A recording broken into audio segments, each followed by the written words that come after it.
human rights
impact.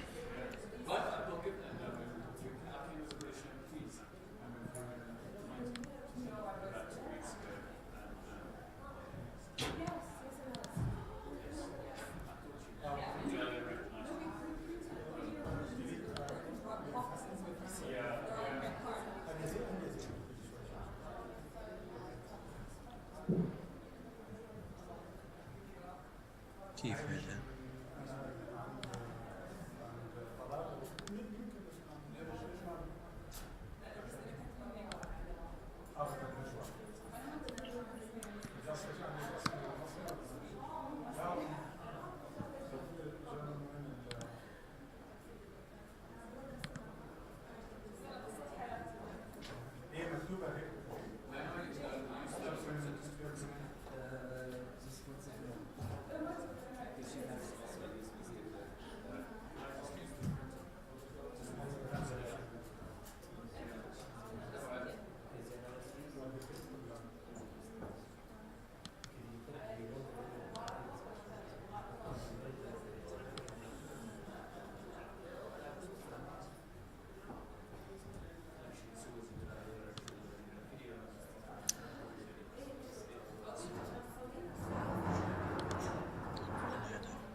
Oui, allô?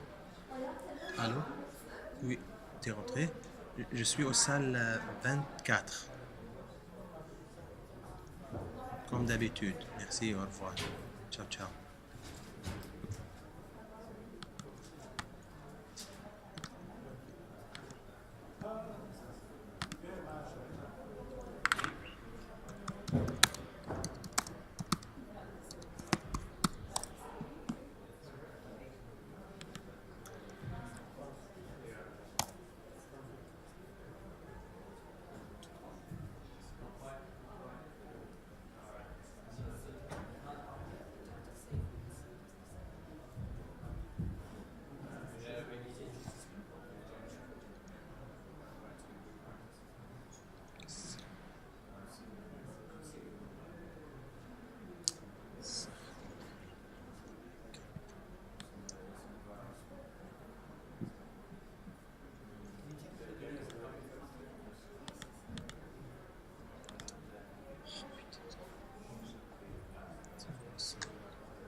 الو الو عم بعمل لهم اياها. لايك شو لك انت سير ابعث لي اللينك للجزيره بسرعه.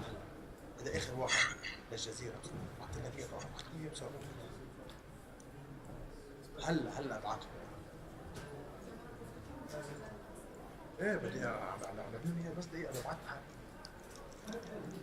هبعثها وقت ترانسفير لمين ببعثها لمين خلص هلا 18 ربع ساعه بس ابعت الرابط بسرعه حتى نبهدل. ابعت الرابط. لا ابعت الرابط لنا للجزيره عشان نتبهدل نخلص بقى. اوكي يلا. عرفتوا وين هو؟ نعم. مع مين عم تحكي؟ يلا اوكي.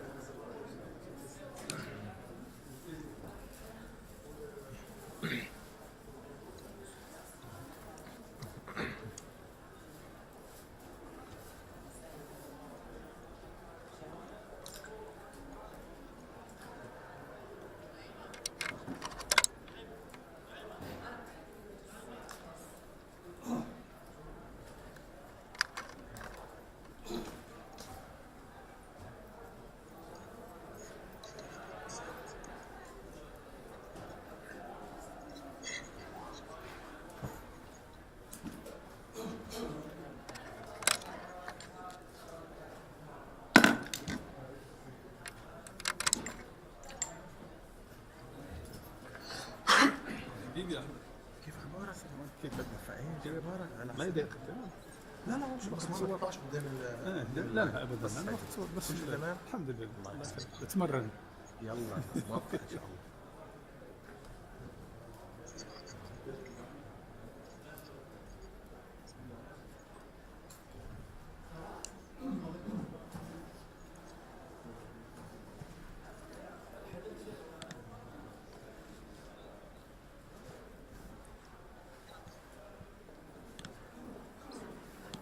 Comment ça va, princesse? Vous allez bien?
برامج تسيب.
So if you have any colleagues or friends also willing, we'll convene in about at 10 past.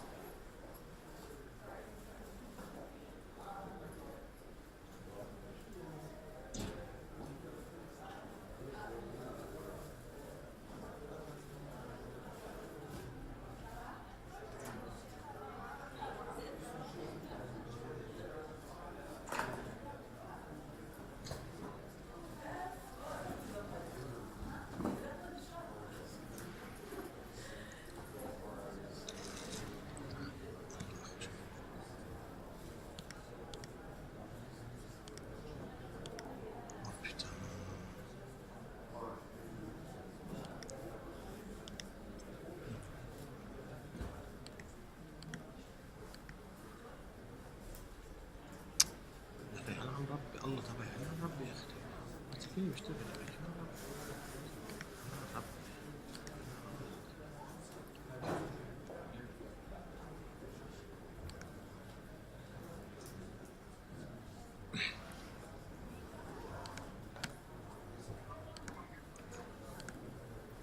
الله برددنا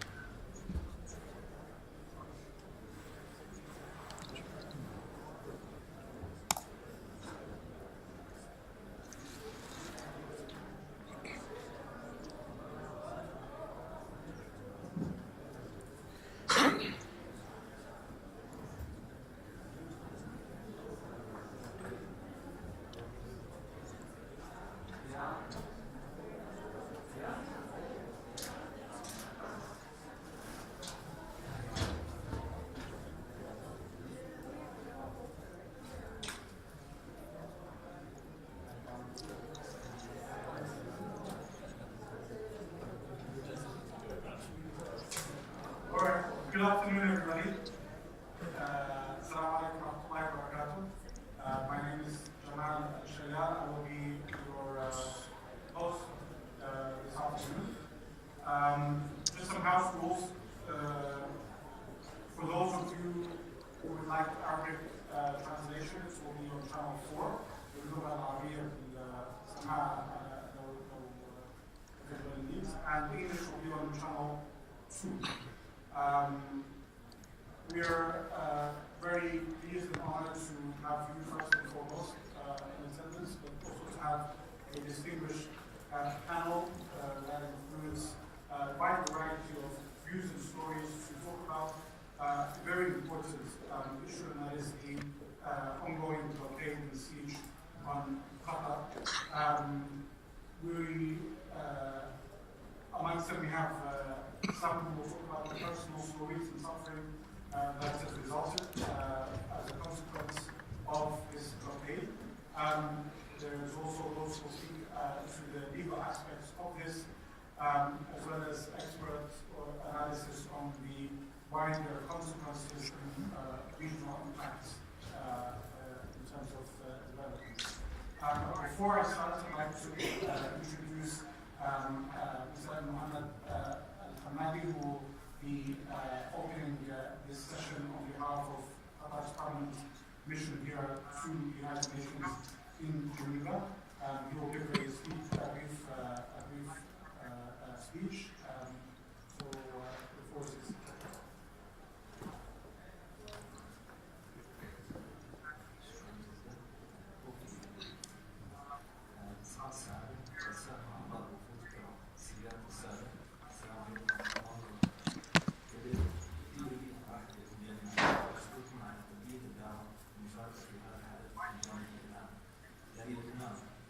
موضوعا يدخل في صميم اعمال مجلس حقوق الانسان، وهو تاكيد الخلفيه الاصليه المفروضه على دولة حقوق الانسان. واشكر في هذا المقام كل الذين اسهموا في تنظيم هذا الحدث، كما اشكر المشاركين من المتحدثين الذين وافقوا على الابداء بافادتهم وارائهم بكل صراحه وجرأه في هذه اللحظه التاريخيه المهمه. لقد ظلت مشاركتنا دائما في اعمال مجلس حقوق الانسان وفعالياتنا التي امتدت في عدد من الدورات تنصب في نصرة المظلومين والدفاع عن حقوقهم وتعزيز دور المجلس وآلياته للقيام بولايته واختصاصه في تعزيز الاحترام العالمي لجميع قيم حقوق الانسان ودون تمييز.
countries targeting individuals on the basis of their Qatari nationality or their links with Qatar can be qualified as non-disproportionate and discriminatory.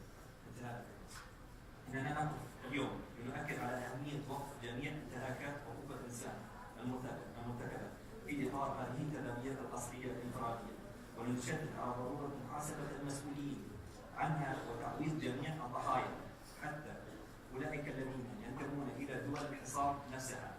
فهذه هي قيمنا التي نلتزم بها ومبادئنا التي ندافع عنها والتي من أجلها حصلنا على عضوية مجلس حقوق الإنسان. ورغم عدم وجود مؤشرات حقيقية من دول الحصار بشأن رغبتها في حل الأزمة، إلا أن موقف دولة قطر الثابت والمبدئي سيظل هو الجلوس إلى طاولة التفاوض لإيجاد حل وفق مبادئ واضحة وشفافة تحترم القانون الدولي وحقوق الإنسان وسيادة دولة قطر. ونشكر في هذا الخصوص دولة الكويت الشقيقة على جهودها التي بذلتها في هذا الصدد، كما نرحب بأي مساعي من شأنها إلى أن تكون في نهاية المطاف إلى إنهاء الأزمة بالطرق السلمية. ويسرني أن أعلن عن افتتاح هذا الحدث، وأدعوكم في مستهل لمشاهدة الفيلم الوثائقي الذي تم إنتاجه بعكس أهم التداعيات الحصار على أوضاع حقوق الإنسان للمتأثرين به. وأتمنى لكم جميعا مداولة موضوعية مثمرة ومفيدة وتحقق الغرض الذي من أجله تم إقامة هذا الحدث. والسلام عليكم ورحمة الله.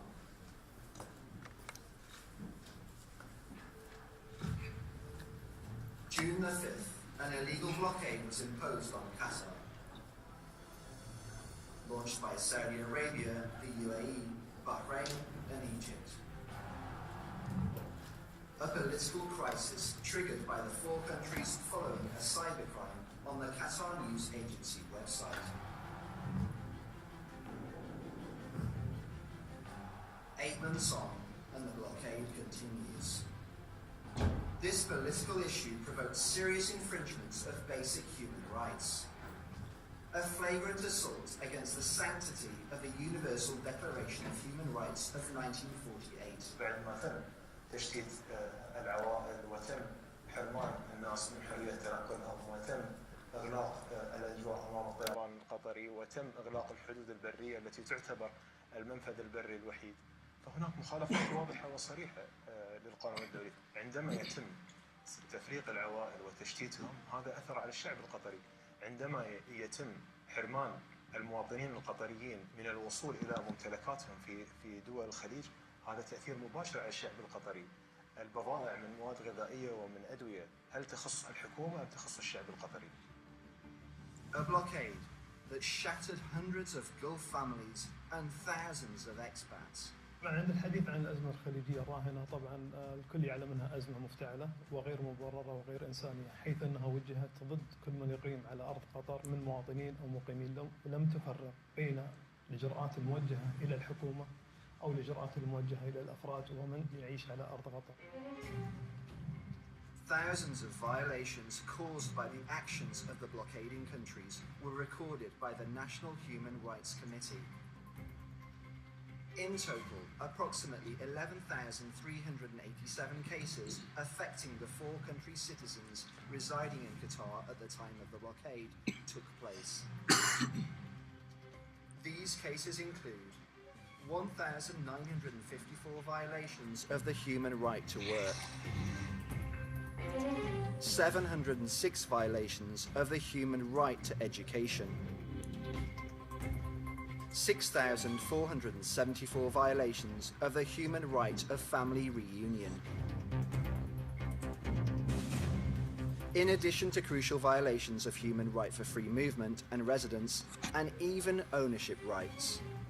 The unjust measures have seriously impeded the lives of thousands of families, including Qatari citizens residing in the blockade countries. أدت هذه القرارات وأدى هذا الحظر الجائر إلى انتهاك حقوق هؤلاء الأشخاص. فعندما نتحدث عن 11,000 أو ما يزيد من مواطني دول الخليج متواجدون في قطر، ونتحدث بأن هناك انتهاك واضح وصريح للحق في حرية التنقل، حرية الإقامة، وكذلك حرية التملك. فنجد أن هذا القرار أو هذه القرارات الجائرة انتهكت حقوق هؤلاء المواطنين. These measures also violated the human rights to health, freedom of press, and freedom of opinion and expression, as the blockade countries have demanded the shutdown of all media outlets funded by the state of Qatar, including sports channels. The High Commissioner is extremely concerned by the demand that Qatar close down the Al Jazeera network as well as the other affiliated media outlets. Whether or not you watch it, like it, or agree with its editorial standpoints, Al Jazeera's Arabic and English channels are legitimate and have many millions of viewers. The demand that they be summarily closed down is, in our view, an unacceptable attack on the right to freedom of expression and opinion. But to insist that such channels be shut down is extraordinary, unprecedented, and clearly unreasonable. If it were to actually happen, it would open a Pandora's box of powerful individual states or groups of states, as in this case, seriously undermining the right to freedom of expression and opinion in other states, as well as in their own.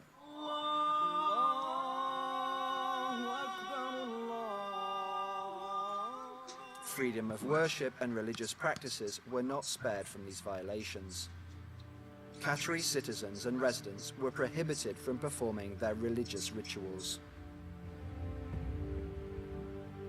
It escalated to a different level, where even animals did not escape the impact of the blockade. Thousands of Qatari-owned camels were expelled from Saudi Arabia and forced to trek across the desert in harsh weather conditions. Many arrived in miserable shape, while others suffered severe injuries, causing them to perish. الحلال خرج من السعودية في منطقة مفتوحة، والناس تعرف الناس هذول الحلال هم مو بكل واحد حلال بروحه. نتكلم مثلا عن 12,000 أو 8,000 أو 9,000 كلها مخلوطة مع بعض. بعض الناس يعني إلى الآن وهو قاعد يدور حلاله ما لقاه، ما يدري هل هو مات، هل هو ما زال تايه، ما يعرف.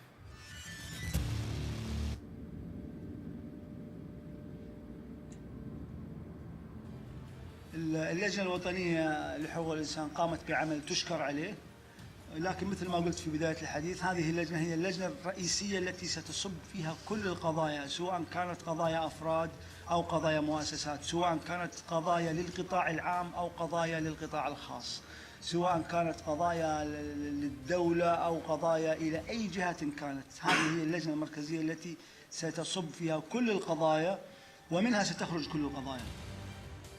Horrendous violations of the international covenants on economic, social and cultural rights and the international covenants on civil and political rights of 1966 were also documented by many international organizations. I am alarmed about the possible impact on many people's human rights in the wake of the decision by Saudi Arabia, the United Arab Emirates, Egypt and Bahrain to cut diplomatic and economic ties with Qatar. Toujours, je le répète, sans exception, il y a violation pour la population victime du pays boycotté, mis sous sanction, de violation de ses droits économiques, sociaux et culturels et bien sûr de son droit au développement autonome.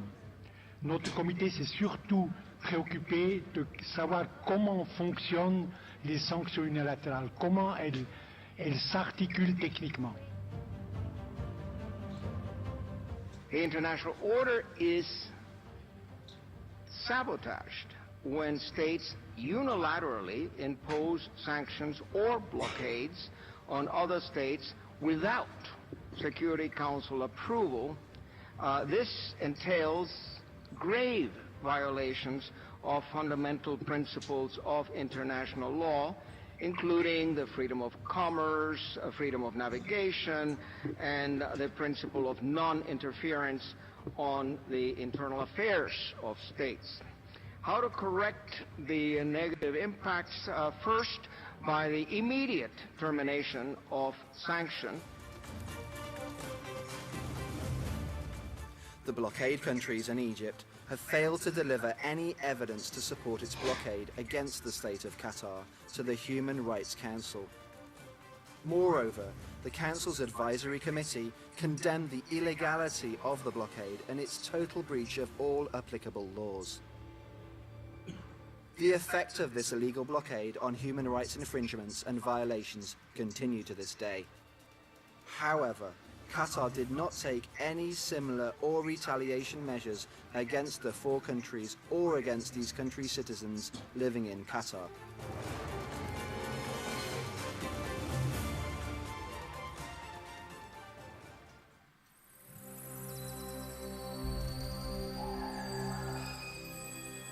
Thank you very much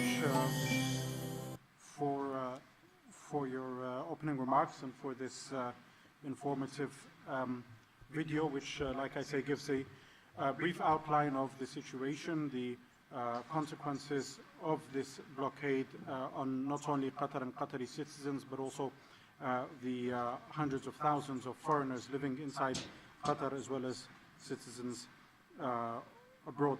Now, to open up this discussion, we will start off with Tafadhal Muhannad. Sorry, thank you very much. We will start with hearing the story of one of those who has been impacted directly by this blockade, Dr. Wafa Al-Yazidi. She is a mother of 3. Her children's father is actually Bahraini, and as a result of this, have been unable to visit or see their paternal side of their family in Bahrain, and have also been extremely worried about travel because they only have Bahraini nationality. I'm going to hand the floor to Dr. Wafa to speak for 7 to 10 minutes, and then we will carry on. If you could just press the red button. For those of you who came in, if you require Arabic translation, it's on channel 4, and English is on channel 2.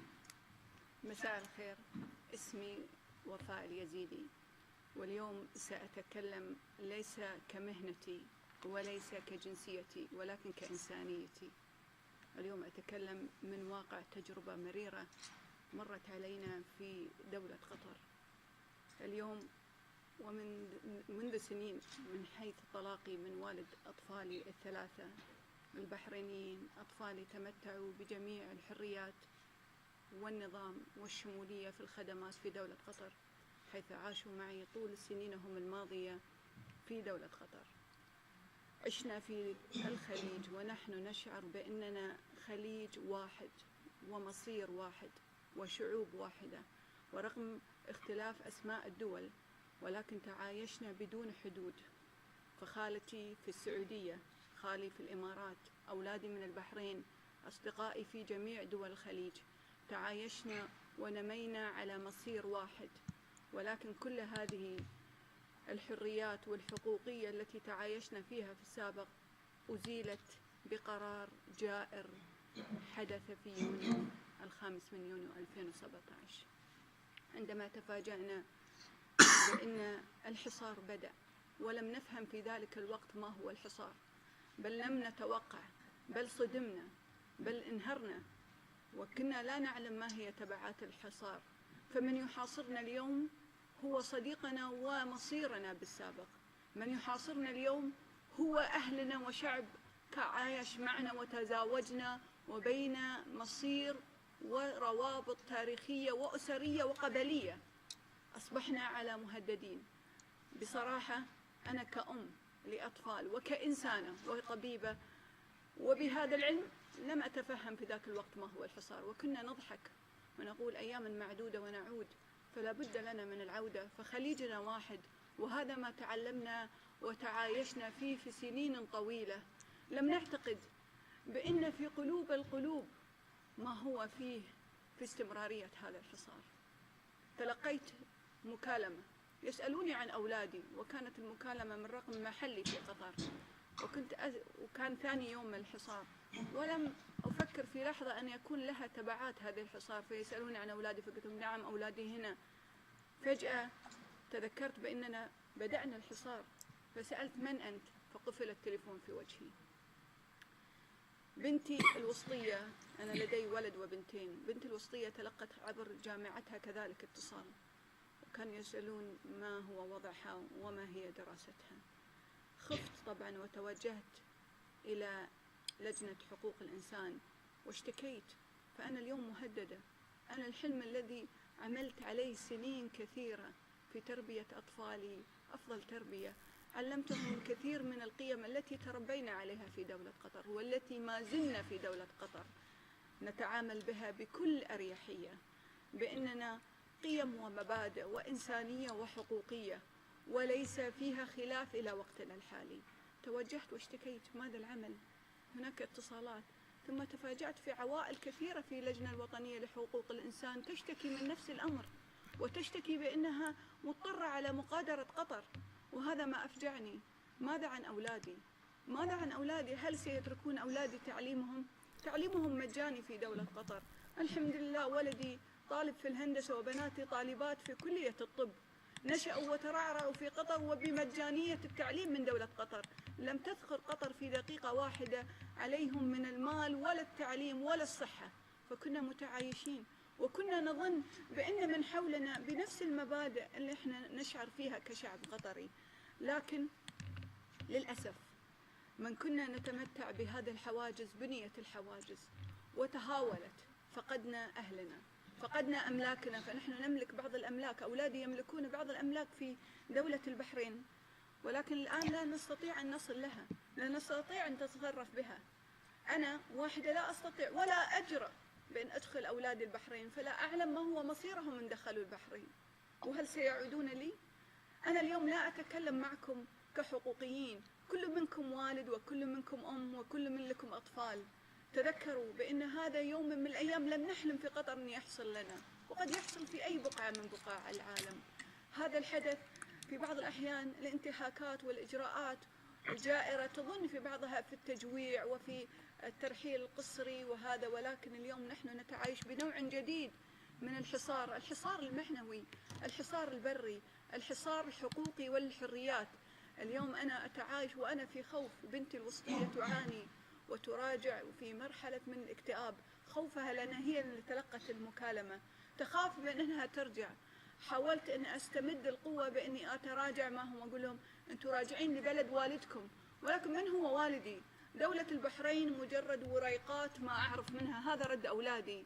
دولة البحرين مجرد جواز يحملنا لنكون ذو حرية إلى خارج العالم بأكمله. هذا الجواز أصبح اليوم عبودية. اسمحوا لي أن أقول لكم نعم عبودية. اليوم نمارس العبودية، الدول الحصار تمارس العبودية ضدنا في زمن العصر الحديث عن طريق وريقات تحكمنا. أطفالي اليوم لا يستطيعون السفر للخارج لأن هناك تخوف لدينا بأن لو سافروا في يوم من الأماكن قد يكون هناك إجراء بإلغاء هذه الجوازات وصلاحيتها ويعودون للبحرين ليس لقطر، فأنا أخاف عليهم هذا المصير. هذه بعض من الأشياء التي تواجهنا في أنفسنا. كذلك فقدنا أصدقائنا، كثير من الأصدقاء الذين كانوا في وقت دراستنا من دول الخليج ألغونا من مجموعات التواصل لأن ليس لديهم حرية التعبير، أصبحوا لا يستطيعون التعبير وليس الحديث لهم بإمكانية. كثير من الخوف لديهم حتى في حرية التعبير. أهلي لا أستطيع التواصل معهم بحرية، مجرد السلام عليكم عليكم السلام كيف حالكم وفقط. اليوم مكة لا أستطيع أن أصل لها، عباداتي عقائدي لا نستطيع الوصول لها. اليوم أنا بعد أن أتكلم كأم سأتكلم كطبيبة. حرية العلاج لمواطنين دولة قطر في دول الحصار أصبحت معدومة. هناك أطفال في السعودية أصابوا بأمراض ولم يتلقوا العلاج وأصدرت فيهم تقارير لدولة قطر وعرفنا نحن كأطباء عنها. أين هذه الحريات التي تستمد من الإنسانية؟ أين هذه الأخلاقيات في المهنة؟ طردوا مواطنين من دولة قطر من المستشفيات لمجرد أنهم يحملون الجنسية القطرية. هذا أحدث فينا ردة فعل. نحن كشعوب اليوم لسنا في استطاعة للخروج لأي منطقة كانت، أصبحنا نتلاقى أما في الكويت أو عمان أو في دول أوروبا أو الخارج، نتلاقى مع أهلنا إذا أردنا التلاقي وبسرية تامة فلا أحد يعلن عنها، ليس منا، فنحن أحرار كما كنا قبل 5 يونيو. كنا أحرار في التعبير وفي الإنجاز وفي التطوير وفي التواصل. اليوم ما زلنا نحن متواصلين وبالحمد لله بقيادة حكيمة، ولكن ما حدث إن من هم كانوا لنا بالسابق أصبحوا اليوم مكبلين بعدم حرية التعبير. اليوم أنا أريد أن أشكر وأثير بهذا الكلام شرفاء العالم، فالشرف لا جنسية له. وقفت معنا دول العالم كثيرة في هذه الحقوقية وأصبحت لنا هي الداعم. فأنا أرى اليوم كإنسانة تواصلنا في هذا الحدث، أرى منكم أنتم شرفاء العالم أن تقفون معنا، فكل منا والد وكل منا أم وكل منا لدينا أطفال. اليوم أطفال يعانون وكثير من العوائل، 11,000 عائلة تعاني، وقد يكون معاناتهم أقوى من معاناة أطفالي لأن أطفالهم صغار وأجبروا على مغادرة دولة قطر. اليوم أنا أنادي من هذا المنبر الصريح بأن يكون هناك نظرة لوقف هذا الاعتداء الدائم علينا، والذي هو معنوي وقسري وإجراء من حكومات لم تظن في شعوبها إلا العبودية والاتباع ما يسار عليه الحكومات. وسلمتم. Thank you very much, Dr. Wafa, for that personal story.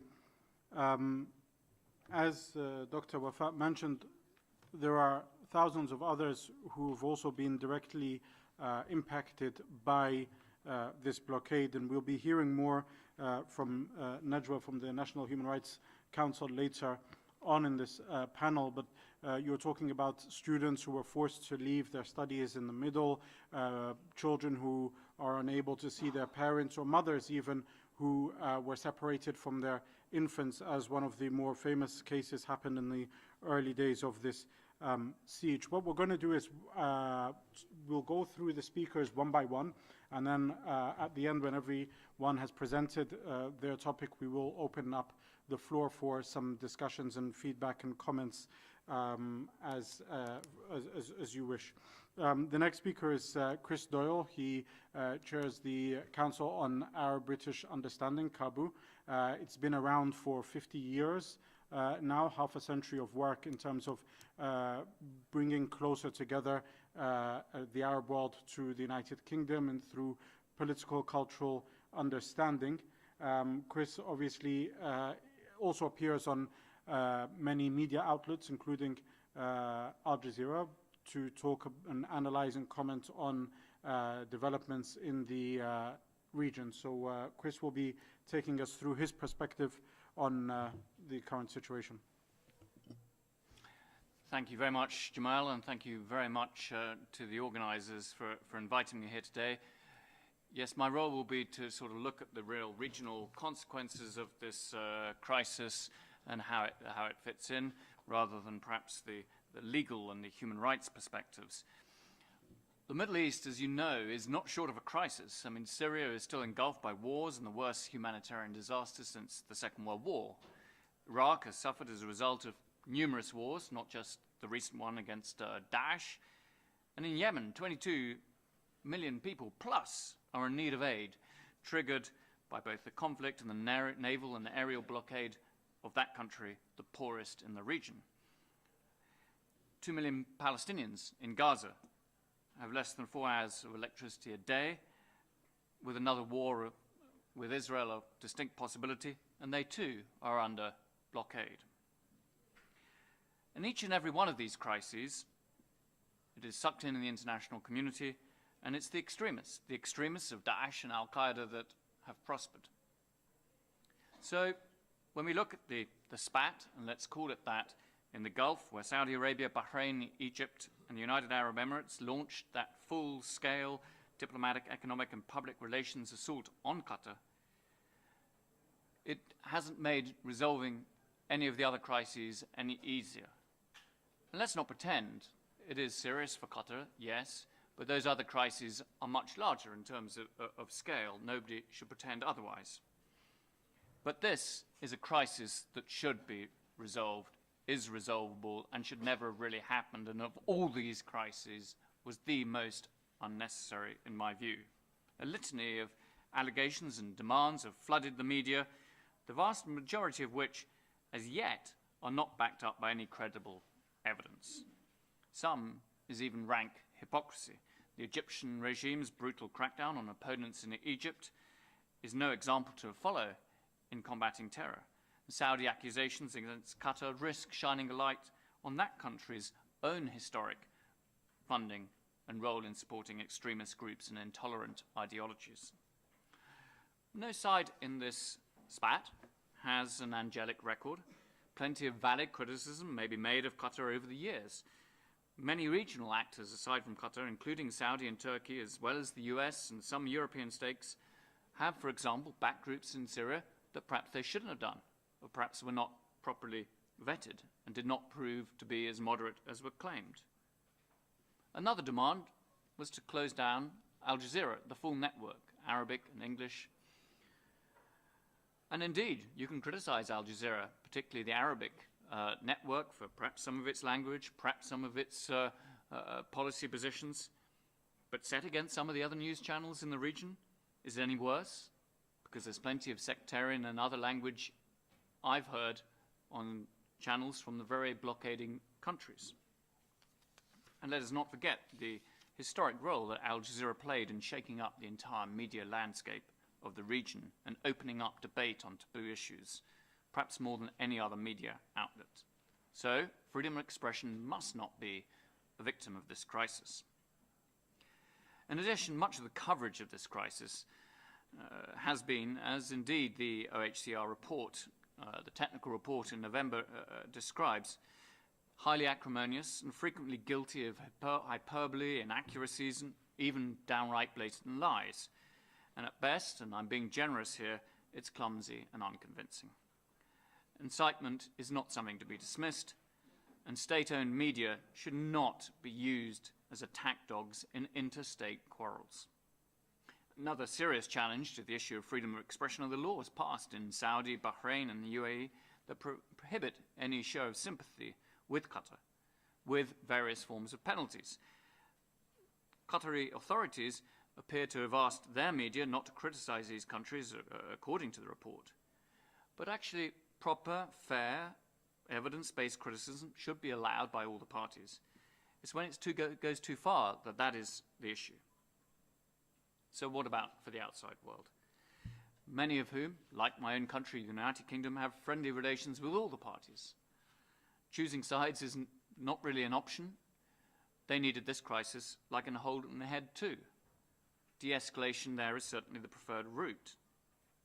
But it would have to mean scaling down the unrealistic demands made last June by the blockading countries, which was really no more than an instrument of surrender put to Qatar, and had zero chance of being agreed within 10 days or even 1,000. Qatar's not going to cut ties with Iran, for example, with whom it shares the world's single largest gas field, and who now supplies it with food and medicine vital to the survival of the country. And Qatar can rightly argue that many, or even GCC countries, have relations with Iran, some even larger trading ties. So are all these demands just still an opening gambit, or can they actually be downscaled somewhat? The signs do not look good. All sides have dug in their heels and unwilling to shift, and I think this is really important, largely for fear of losing face, a central feature of Gulf politics. The GCC, in effect, is finished, at least for the time being. And is it really in the interests of its members of the region that the GCC is so diminished, so impotent, all exposed so clearly at the December summit in Kuwait? I was in Doha 2 weeks ago with a delegation of British MPs, and the Emir and other senior Qatari leaders made it clear that they could never go back to a hugging and kissing noses relationship with the blockading powers. At best, it will be a contractual relationship, as trust has evaporated between the parties. Saudi and Emirati figures say much the same. Across the waters, Iran will exploit this to the full, and Russia will seize on this to maximize and increase its influence in the region at the expense of the US and others. ISIS and al-Qaeda will enjoy highlighting the self-indulgent recklessness of the Gulf infighting as the region fails to put out its fires, and the chances that they will burn for a long time. The Emir was clear, and this was very interesting, that the blockade in many ways is behind Qatar. Qatar has adapted. It is prepared for such a scenario. It has new suppliers and partners. The days and nervousness and fear are behind them, and there is actually a renewed sense of purpose in Doha. But the one thing all Qataris are agreed upon, and we've heard it here so eloquently, was the issue of the impact on families and individuals by the blockade. Remember that the majority of the people living in Qatar are actually non-Qatari. Citizens from other GCC states were also affected. 16,000 Bahrainis, 7,000 Saudis, 1,000 Emiratis. Collective punishment is wrong, and it's also counterproductive. The international community should at minimum seek to end the measures that impact on civilians, those whom in no way can be held responsible for the policies of the state of Qatar that have angered some of its neighbours. My understanding is that most Saudis, Bahrainis and Emiratis would welcome such a move as well. After all, many of them are married into Qatari families, have Qatari friends and business partners. Is it right to interrupt students studying at universities, for example? So whilst the diplomatic boycott may well continue for a long time, and that does happen in politics, not least in the Middle East, the elements of collective punishment, actions that target civilians, must end. Let's hope that mediation can resolve this crisis, and if not, return the situation to where it was, remove some of the tensions, and deliver relations that are at least workable. The forthcoming talks, hosted by President Trump this spring, may be key, if this is carried out in a diplomatic and reasoned fashion. I'm going to finish on a more positive note, perhaps. Qatar will come out of this crisis stronger. It may well have more robust counter-terrorism measures, even. It signed an MOU with the United States on the issue during this crisis. Qatar has and will develop more external ties, import from different states. For example, some of the goods imported now are cheaper. Bitumen from Turkmenistan is 30% cheaper than what they used to pay. And perhaps Qatar will be more focused on key strategic priorities, not least delivering on the World Cup in 2022. A more open Qatar is already being seen, with 86 countries who can visit without visas. And it looks as if there may well be elections to the Shura Council by 2019. Citizenship laws are also being changed in a more positive direction. Workers' rights in Qatar have also improved, as the ILO determined in closing its complaint about Qatar last November. Very welcome, and I hope it continues to improve, because implementation will be key.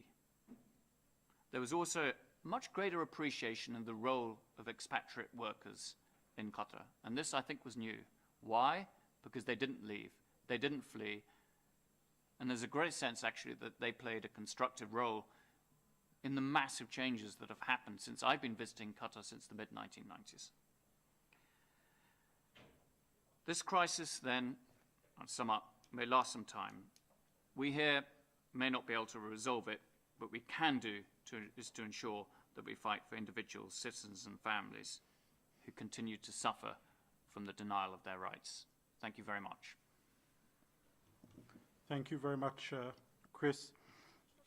Just looking around, obviously there are people here representing different missions in different countries, and maybe the impact of what is going on in the GCC is lost in that the direct correlation it may have to specific interests of these countries is not evident. But one of the things that maybe will make that more easier to visualize is the fact that a lot of these countries have, a lot of your own countries have citizens not only in Qatar but also in the United Arab Emirates or Saudi Arabia and the blockading countries. There is a law, for example, and we will transfer to an expert on international law here as well, but there is laws that have been enacted now in the UAE and Saudi Arabia in particular, which make it punishable to show any sympathy to Qatar through even social media accounts. So if you are a citizen, let's say, of Lebanon or Tunisia or Singapore or others, and you live in the United Arab Emirates, and you decide to like a video that maybe you see on Facebook, which talks about the advancements made in Qatar towards the completion of preparations for 2022. Technically speaking, you could face a prison sentence or a large fine. And it is some of these laws that make it crystal clear that the human rights violations, whilst they may not be as ghastly as some of the human rights violations we see, for example, in Syria or Gaza or other places, they are still very much real and very much dangerous. To talk about the international law aspect of this, I want to introduce Dr. George Vinuales, who is a professor of international law at Cambridge University. The floor is yours. Thank you very much. Yes, can you hear me now? Thank you very much for the opportunity to address this issue from a legal perspective. The range of human rights, whether individual or collective, that are affected in this crisis have been described in some detail already by the previous interventions. What is, I believe, from a legal standpoint, very problematic is not only the fact that the measures are coercive and unilateral, but also the fact that they are massive, they are indiscriminate, and they are disproportionate. So these 5 features make the situation extremely difficult from a legal point of view.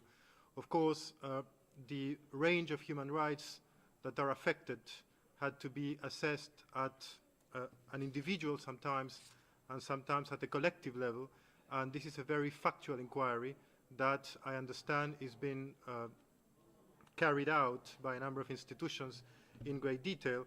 What I would like to do here is perhaps to give you an overview of the range of instruments that are concerned by this crisis.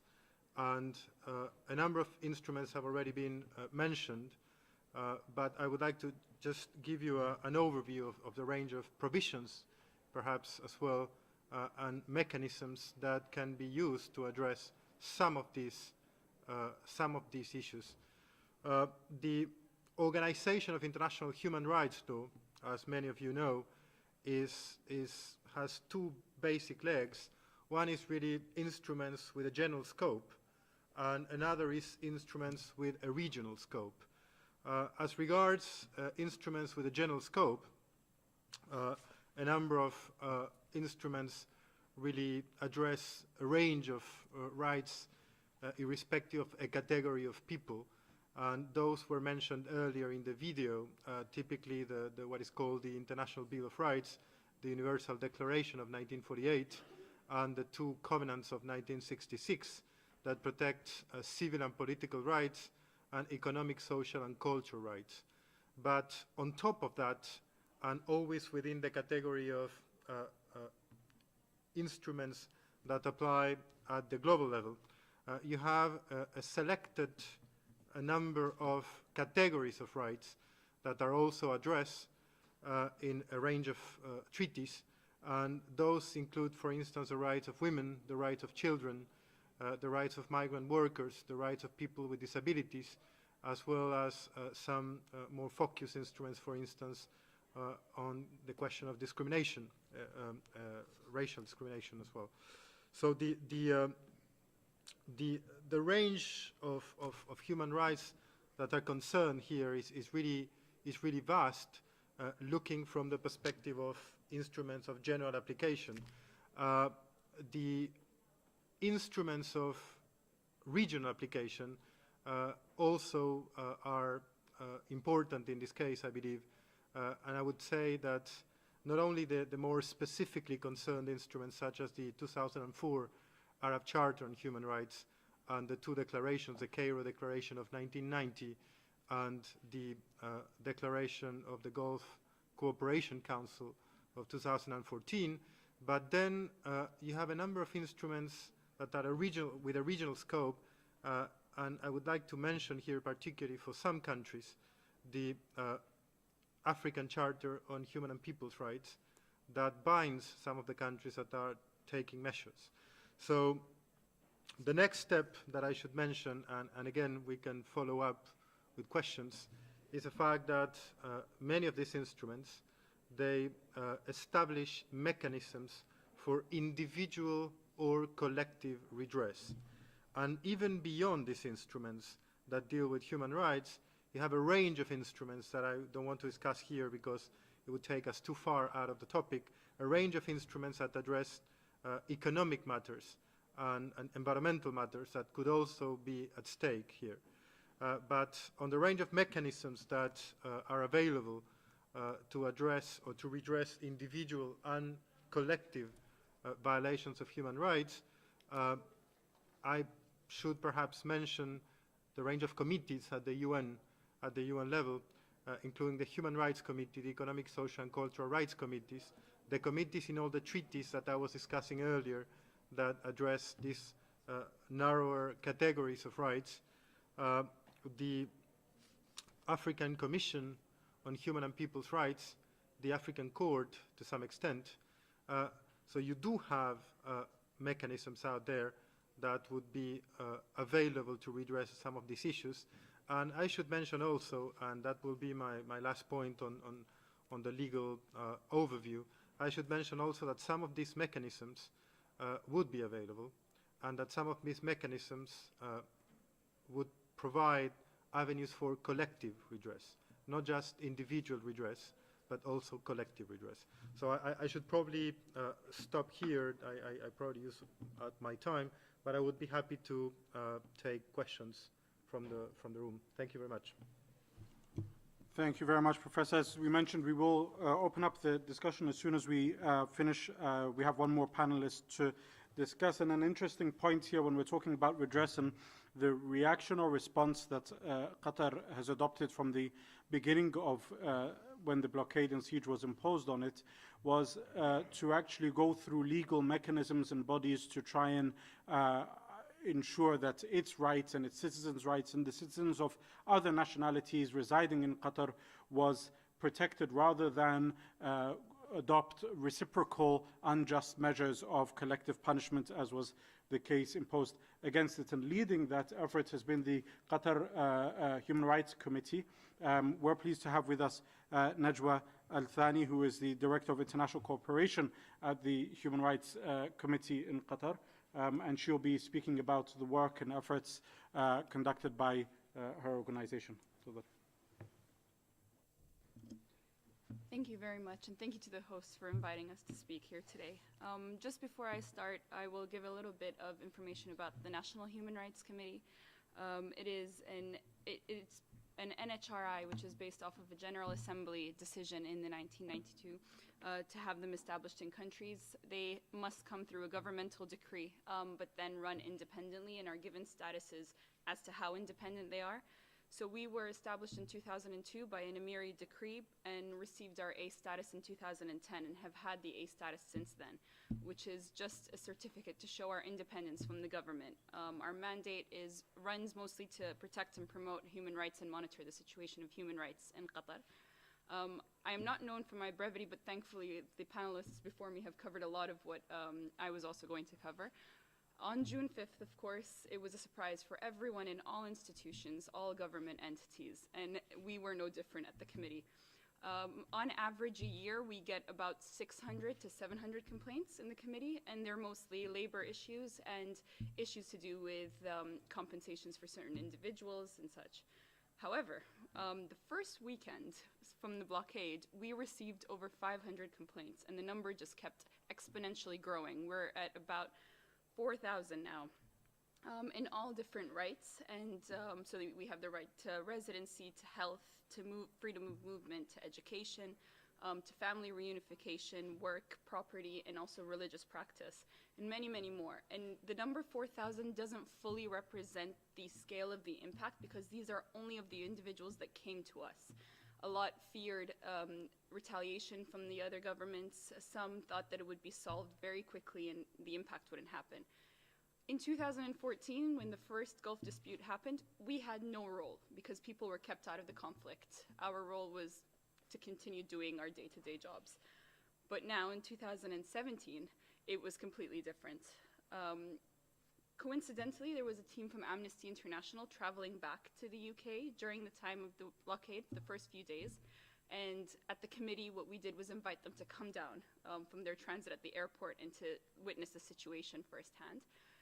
They subsequently issued a report. The Office of the High Commissioner issued a statement on June 14th. Human Rights Watch issued a report. So this isn't our story at the NHRC or Dr. Wafa's story or anyone from Qatar's story. They have verified what is being said. These are not just accusations anymore. After the blockade came down, there was a list of the 13 demands that were briefly touched upon in the video. And that also opened a new list of violations to human rights, even though it wasn't as clear. One of the things was they had demanded that we remove the passports of those nationals from these countries that we have given passports to and to force them to go back to their countries. The closure of Al Jazeera as well, which is a huge violation to freedom of expression, and a lot of people have spoken up on that. The main concern with the blockade was that there were no official lines of communications between us at the committee, the Qatari government, or any other entity that's working with these countries. We didn't hear about any of these measures through official media or official announcements from them. And if they did issue an official announcement, it would abruptly be removed within minutes, and all you'd get was the record of the URL on the website.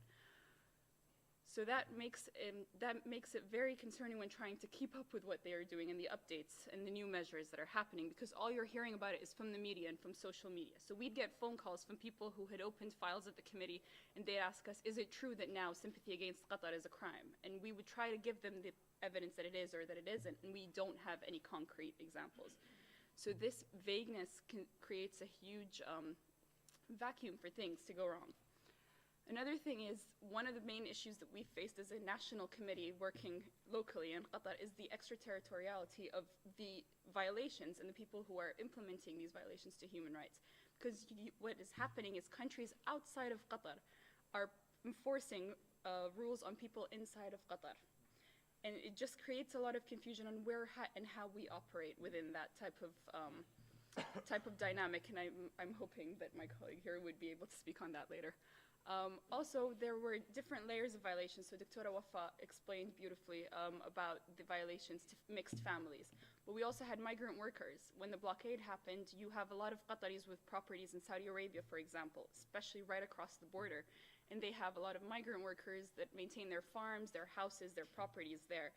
And with the closure of the border, there was no contact between the employer in Qatar and the employee in Saudi Arabia. No transfer of money for them to sustain themselves while there. We work closely in the committee with the embassies of India, Pakistan, Bangladesh, and just the usual representatives of these migrant workers in Saudi Arabia, and they would speak to their counterparts in Saudi Arabia, their embassies there, because we couldn't reach these migrant workers. And to this day, some of them have not been located.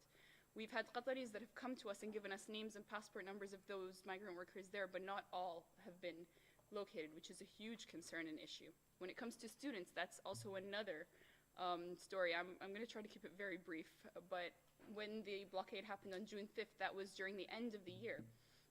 For many students, some had one exam left. We've had a medical student that literally had one exam left, and she would be a doctor.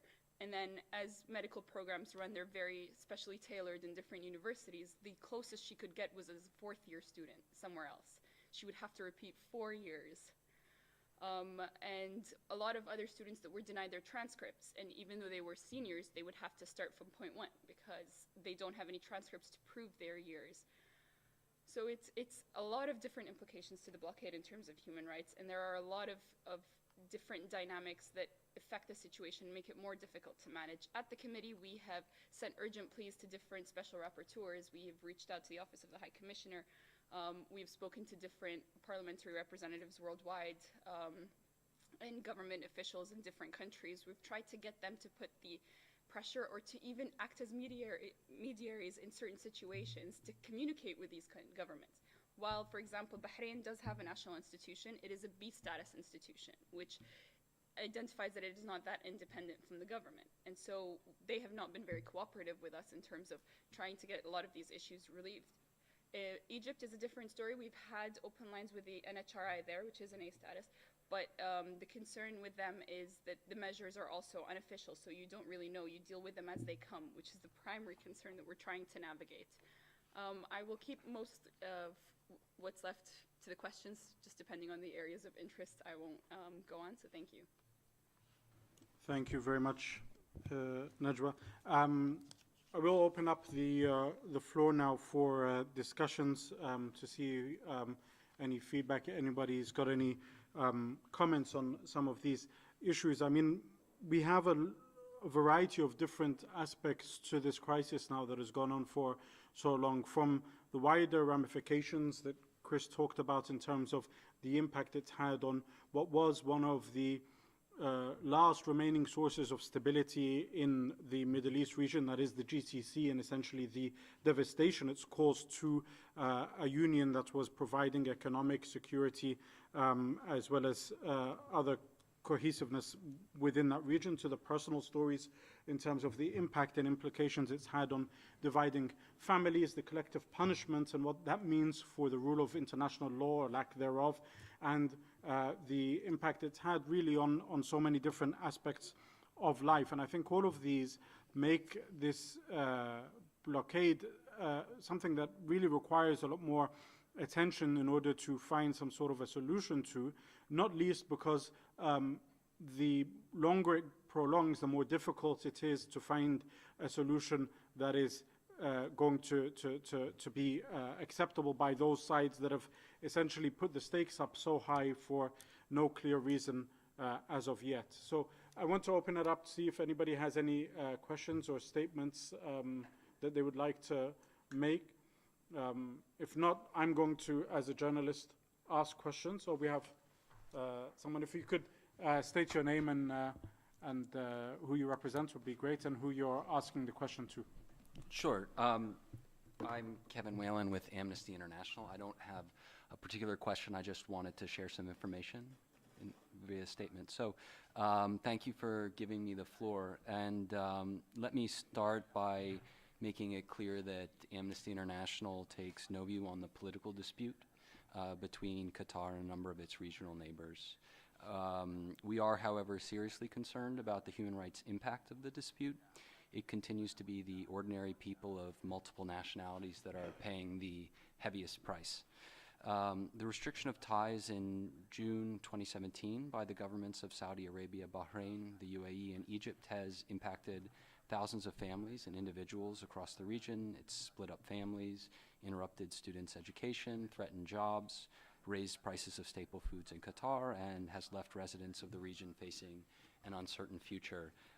In November of 2017, Amnesty International sent a delegation to Doha to assess the human rights impact of the political crisis. The delegation interviewed 44 affected individuals and met with various officials, as well as the National Human Rights Committee. We issued a statement following that visit, which is publicly available on our website, along with many other materials related to Qatar and its neighbors. Without repeating the entirety of the statement, I would like to use this time to highlight some of the calls that we made. We've called on the governments of Saudi Arabia, Bahrain, and the United Arab Emirates to immediately lift arbitrary restrictions on population movement and to ensure that there are transparent and operational mechanisms to enable Qatari nationals and foreign residents in Qatar to access holy sites in Saudi Arabia. We have condemned the announcements by Bahrain, Saudi Arabia, and the UAE that they would treat criticism of the measures taken against Qatar or sympathy with Qatar or its people as criminal offenses, punishable by a prison term. Any such prosecutions would be a clear violation of the right to freedom of expression, and unfortunately we have seen not just the threat of criminal prosecutions, but actual cases, including in Bahrain in June and in Kuwait in August, which had been initiated at the instigation of the Saudi Arabian embassy, or by a complaint from the Saudi Arabian embassy. To address the impact of family separation caused by the crisis, particularly in families of mixed nationalities, Amnesty International is also calling on Bahrain, Saudi Arabia, and UAE, as well as Qatar, to remove discrimination against women in their citizenship laws, allowing them to automatically pass on the nationality of their children. We are conscious of the fact that partial fixes have been announced, including regarding allowing Qatari women to pass on the right to permanent residency to their children. This could potentially improve the situation for families of mixed nationality. Nonetheless, we believe that throughout the region, women should be able to confer nationality to their children on an equal basis with men. Following the trade restrictions, prices for food and drink are rising, which is having a disproportionate effect on those with low income, including those within Qatar's large foreign workforce.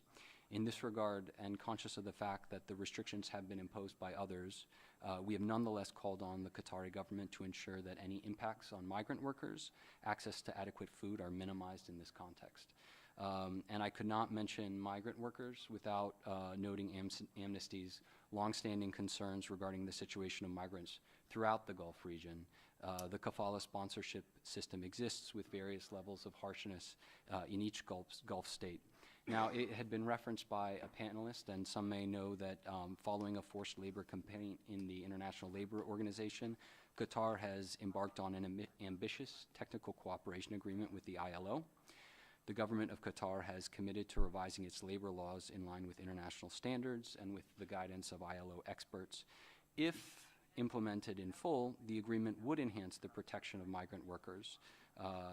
For migrant workers in Qatar, the most important outcome of this process has been these new commitments.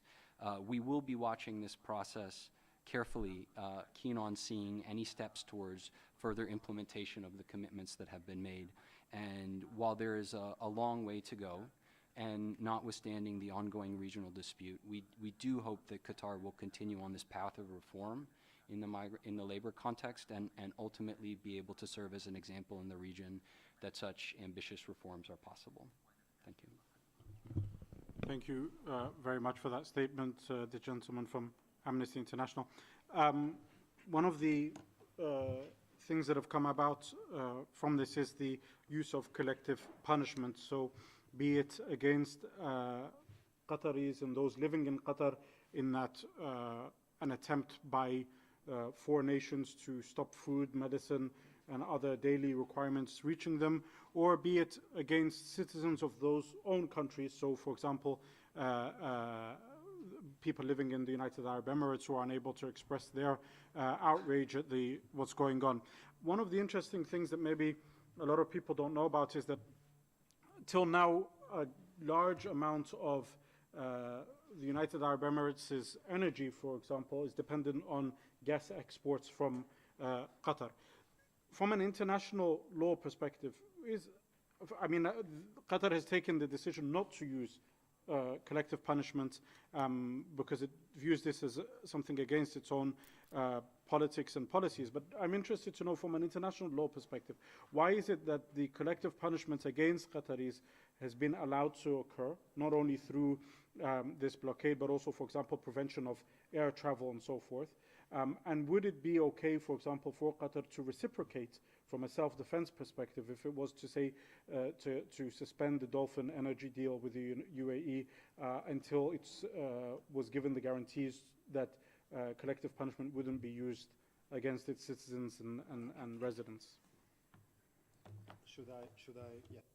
For your question, should I answer now or should We'll take that now. Well, I mean, there are 2 things. The first thing is a matter of terminology.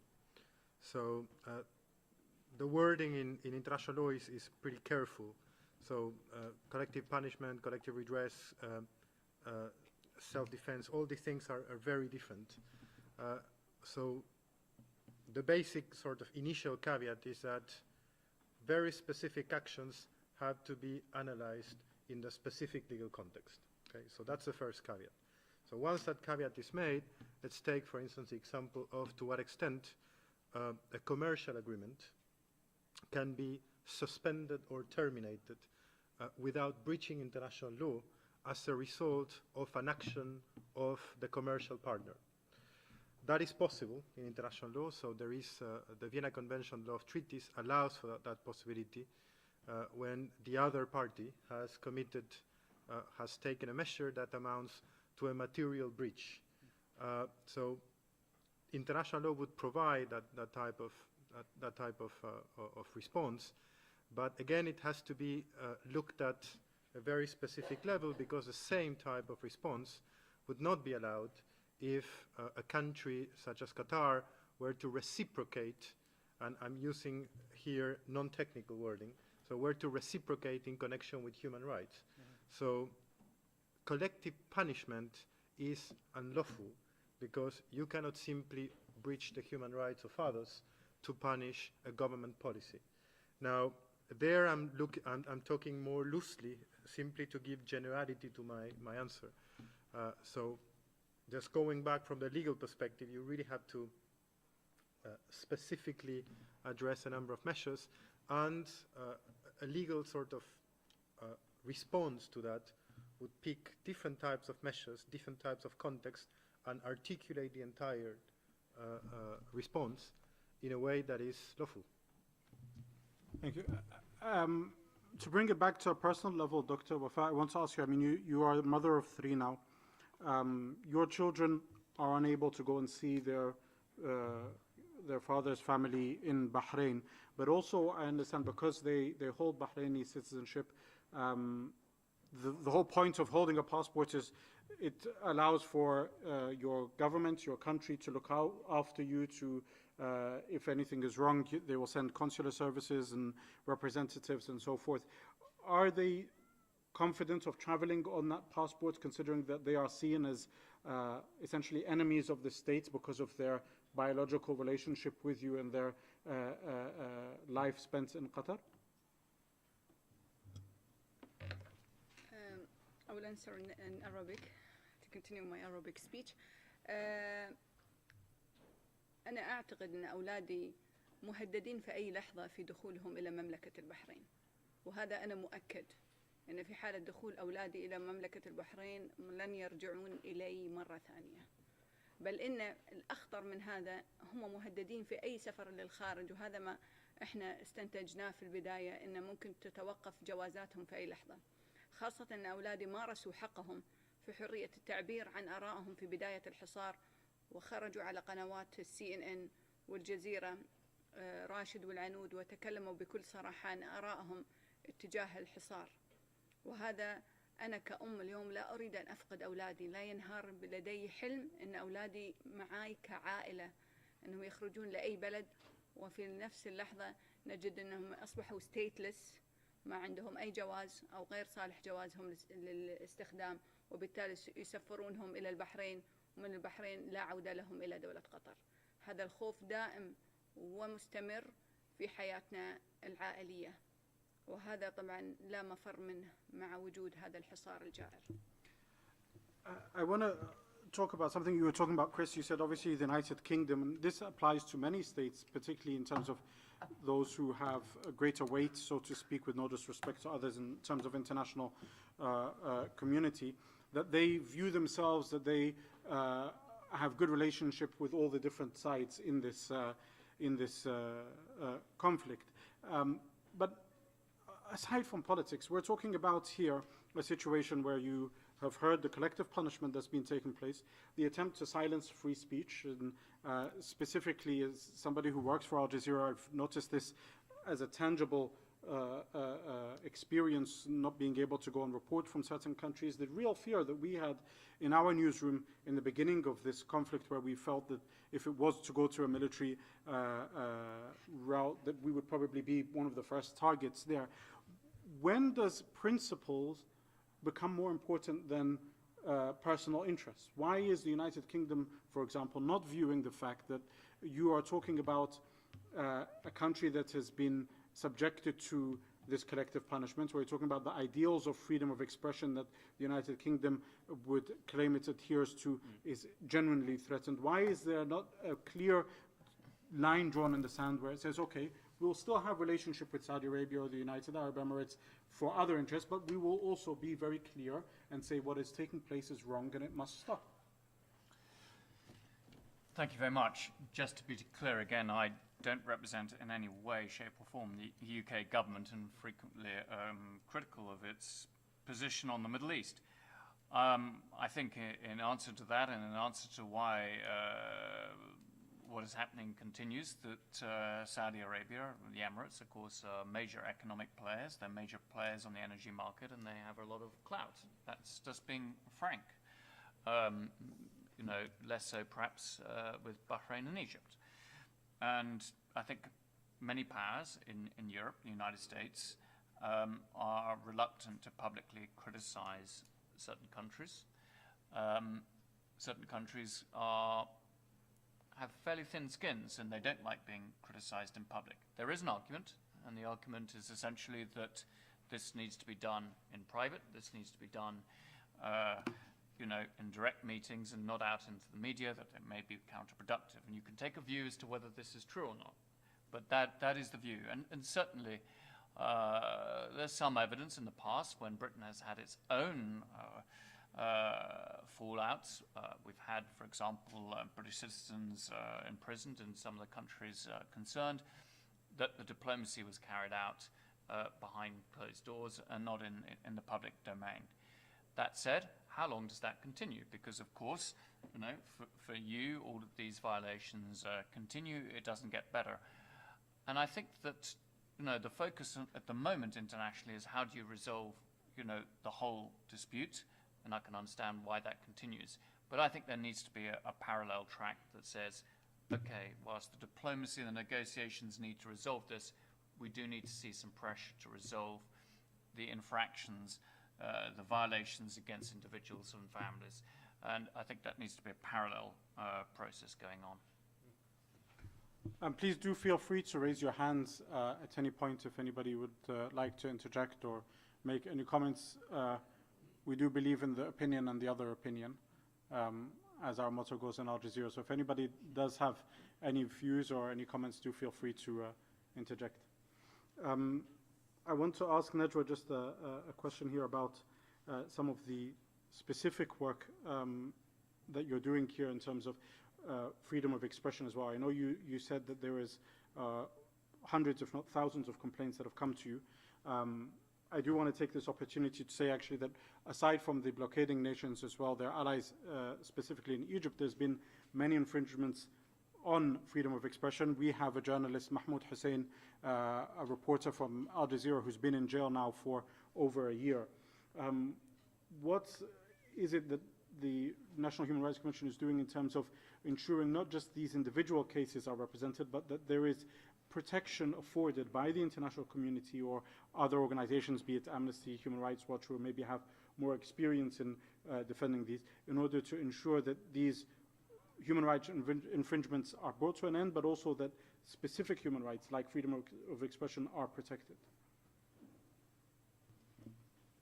So actually one of the things that we found during our work is that freedom of expression was the easiest one to resonate internationally with everyone and to get people to talk about the blockade. So it was when the demand for the closure of Al Jazeera came down that we saw the biggest support and the most statements from all organizations around the world. I want to thank the colleague over there from Amnesty International for giving a brief on the report. Note that Amnesty International is the first organization that issued a report on the humanitarian aspect of the crisis, the human rights aspect. What we have found usually is that at the beginning of the crisis there was this type of waiting and seeing game. People wanted to see if things will get resolved on its own, because a lot of these violations can only be solved through the diplomatic resolution of the crisis and of the conflict. Compensations and reparations is a different discussion, but specifically the violations and how they're happening.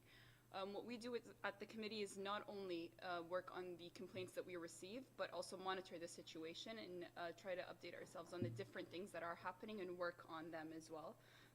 In reaching out to international organizations, as you've mentioned, in reaching out to different mechanisms of the human rights councils. As I mentioned earlier on, special rapporteurs.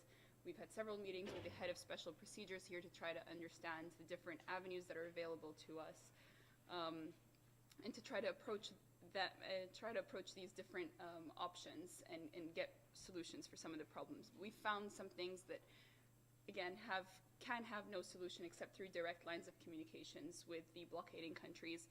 One of the things that mentioned, and I digress a little bit from your question, but it goes off of what Dr. Wafat mentioned about the fear of statelessness, is that there are children currently that are stateless in Qatar because they are born to a Saudi father, a Bahraini father, an Emirati father that decided not to leave after the 14 days, and his wife is Qatari or even Emirati, Bahraini, Saudi, and she gives birth in Qatar, and there is no consulate representation. There is no one there to provide them with proper documentation, and they have no passport. And the only solution for them from their governments is that they must go back to their country, and with no guarantee of coming back to Qatar where their livelihood is. The Qatari government on their end has done a few arrangements for that. They do issue birth certificates and give them access to basic health care and all of that, but it will become a bigger issue as it comes. So this is another thing that we've talked to all of our colleagues in the human rights world to try to get them to support us in resolving. But again, all these procedures in the Human Rights Council, off the OHCHR, and the different avenues open to us take time, and the issue is that a lot of these concerns don't have time. Last year, we sent urgent pleas in terms of al-Hajj to get Qataris' right to religious practice, for them to exercise it, and we missed out on last year's Hajj, and it seems like things are taking the same turn this year for this upcoming Hajj season. And so these mechanisms are slow. They are designed to be slow, designed to properly understand the situation. But we will, on our end, keep reaching out to them, trying to get their support. Can you tell us what, in terms of compensation and stuff, what institutions are you seeking compensation from, and how? Under which bodies are you focusing your efforts on? Yes, so in the beginning of the crisis, we were focusing a lot on compensation, but as you've seen from the video, since the establishment of the Compensation Claims Committee by the Public Prosecutor's Office through an Emiri decree in Qatar, we have sent all of our files there. We cooperate with them if they need anything from us, but it is mainly their area of work, not ours. There is an interesting point that I want to ask you about, Chris, as well, which you touched upon, obviously, is the damage that this has caused to the GCC. Now, as I mentioned, and as you were speaking, obviously the GCC is something that was a source of stability for the region. You're talking about, from the collapse of Iraq and the war there after the subsequent invasion, what's going on in Syria, Yemen, the problems in Egypt, Libya. All of these are creating instability in the region, but the GCC was providing that source of stability through cooperation, through free market, through the free movement of people and so forth. Now, all of that has been essentially sacrificed. We're not quite sure why, whether it's because of egos or other reasons that have driven the blockade. But my question to you is, do you think the GCC could essentially resurrect itself, or are we seeing this as the end of this organization? Particularly, as you mentioned, when the summit happened in Kuwait, and I was there reporting, one of the interesting things is the morning of that summit, and there was a bit of hope that maybe something would happen. There was suddenly this announcement by the United Arab Emirates and Saudi that they were setting up their own dual kind of body to cooperate between themselves. Is this the end of it? Certainly for the time being, and assuming that the situation as exists, where frankly, and let's be really blunt, as yet the blockading countries have failed. They have failed. They have not got what they believed would happen in June, the capitulation of Qatar. They haven't seen it completely isolated internationally. Qatar has signed defense deals with the United States, with Britain, with Germany, with Italy, etc. Qatar has not been isolated in the manner in which they had hoped. So the question is, the GCC at the moment doesn't exist. What sort of Gulf-based organization can exist, in the future? If there is going to be one, I don't think it'll be with the sort of hopes and dreams that the GCC once had of talking about a single currency and so forth. I don't think the levels of trust that are so necessary for an effective body are going to be there for a very, very long time. Gulf politics are very personal, and I think that means that it can't be, whilst the current leaderships are in position, some of those leaderships, including Qatari, are relatively young, and the Crown Prince of Saudi Arabia, of course, is very much a key player in this. So I don't see it as happening, and it does have an impact, even on the areas that are of concern, purportedly, of the blockading countries. So Interpol, I think, met in Abu Dhabi recently, but Qatar couldn't go. So the sharing of key information on counter-terrorism issues, on crime, is not happening effectively. This is a crisis without any back channels. There are no hotlines. So it is damaging, and it's damaging at a time that there are so many dangerous crises in the region. We are, at risk of having a major war between perhaps Saudi Arabia and its allies and Iran, maybe by accident, not design, or other ones. And whilst there are these rifts, it'll be others who will seek to exploit it. So I cannot see that it is in the short, medium, or long-term interests of any of these powers to see this continue. And I go back to what I said in my speech, the issue of face. How do you actually get those powers who, it's quite clear, have failed in their aims to be able to climb down to a situation? How do you manage to get them to do that without losing their status in their own eyes? Well, we'll wait and see what the United States has in store with this summit that's meant to take place in the spring. But I want to close off with these closing remarks, obviously, away from the politics and the kind of political aspects of this.